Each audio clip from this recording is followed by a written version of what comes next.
अस्सलामुअलैकुम। लो जनाब, साड़ी ना जो मशीन खराब हो गई तो तुहानू अदा इंटरव्यू लैके दिंदे पुछने इन्होंने भी किस तरह जनाब मेरी पैप लीक होया और इन्हों का तेल सारा जनाब मेरी 20-25 लीटर तेल भी जोड़ा वो ज़ाया हो गया। तो इन्हों को पुछने ड्राइवर को भी यदा के तरीका कार है।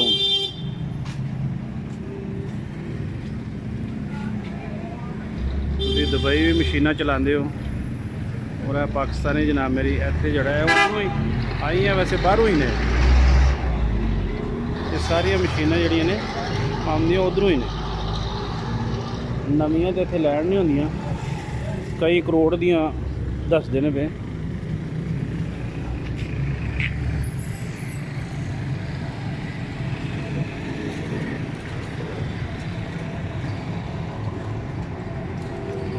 ये खर्चे भी ऐसे तरह कट दिए, बचता भी है ने च, लेकिन ये जनाब मेरी जड़े ने वो खसारे भी हैं जी ने ये जो यह कम कट दिए तो फिर लखा नाल कट दी। कुछ नाले गई ही जे इन्हों का कोई कम सी तो वजह नाल उत्थे हुण इत्थों है कुछ नाले जान का 50,000 रुपये का खाली 25,000 का जाते हैं तो 25 का आमद्या तेल जनाब मेरिया ने खादा तो कोई 3-4 लाख रुपया उत्थे ला के आए ने। हूँ जोड़ा वो इत्थे खलोती है, हूँ पैप लीक है थल्यों पैप लैने वास्ते गए है मकैनिक, वो पैप लैके आमदा है तो फिर इनू लगना है, रात की खलोती जी तो फिर जोड़ा इन्हें चलना फिर अपने पिंड लैके जान दे। उत्थे इन्हां दे ठेके ने कि भाई ज़्यादातर सियालकोट वाले पासे जोड़ा ना मिट्टी के ठेके लेंदे ने।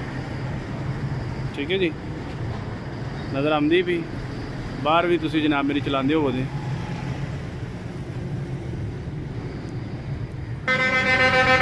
लो जी उस्ताद होरी आ गए ने तो छंब भी आ गया।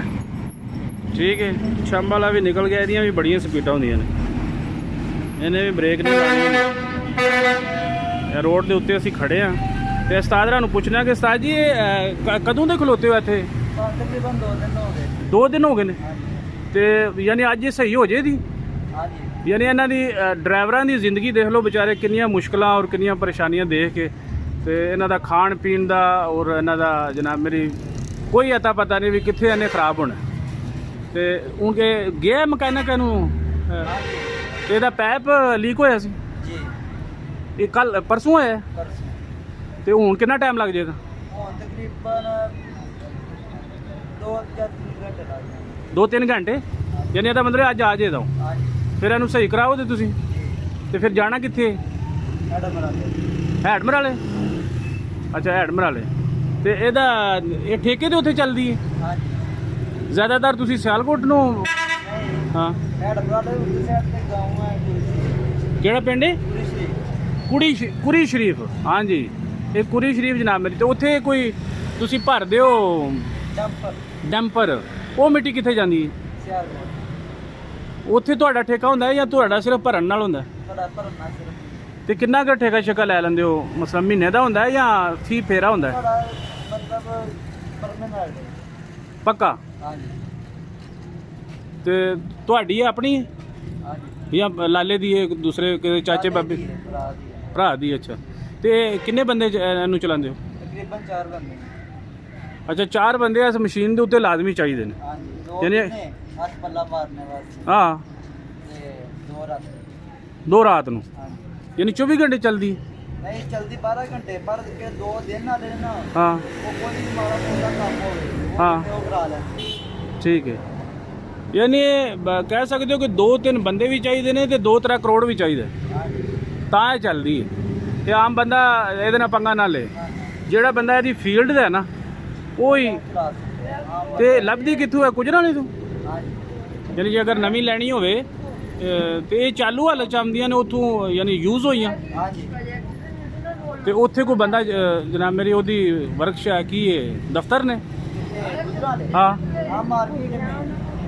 उत्थों तुसी लैंदे हो तो ये किन्ने कर दी लै ली सी? अच्छा ये 1.5 करोड़ रुपए की तुसी जनाब मेरी लाई सी? कितना चिर पहला लाई सी?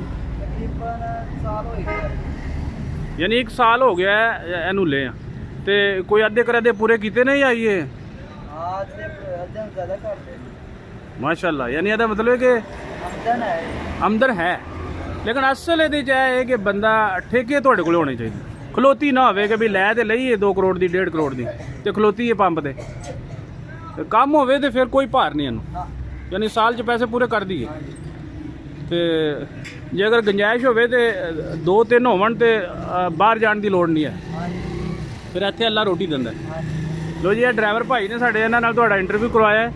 ਤੇ ਜੇ ਤੁਹਾਨੂੰ ਪਸੰਦ ਆਇਆ ਤੇ ਜਨਾਬ ਮੇਰੀ ਸਾਡੇ ਇਸ ਚੈਨਲ ਨੂੰ ਸਬਸਕ੍ਰਾਈਬ ਵੀ ਕਰੋ ਤੇ ਇਨਸ਼ਾਅੱਲਾ ਦੁਬਾਰਾ ਵੀ ਤੁਹਾਨੂੰ ਇਸ ਕਿਸਮ ਦੀਆਂ ਜਨਾਬ ਮੇਰੀ ਅਸੀਂ ਹਰ ਮੌਜੂ ਤੇ ਔਰ ਹਰ ਕਿਸਮ ਦੇ ਬੰਦੇ ਨਾਲ ਤੁਹਾਡੀ ਜਨਾਬ ਮੇਰੀ ਮੁਲਾਕਾਤ ਕਰਾਵਾਂਗੇ। ਠੀਕ ਹੈ ਜੀ, ਅੱਲਾ ਦੇ ਵਾਲੇ।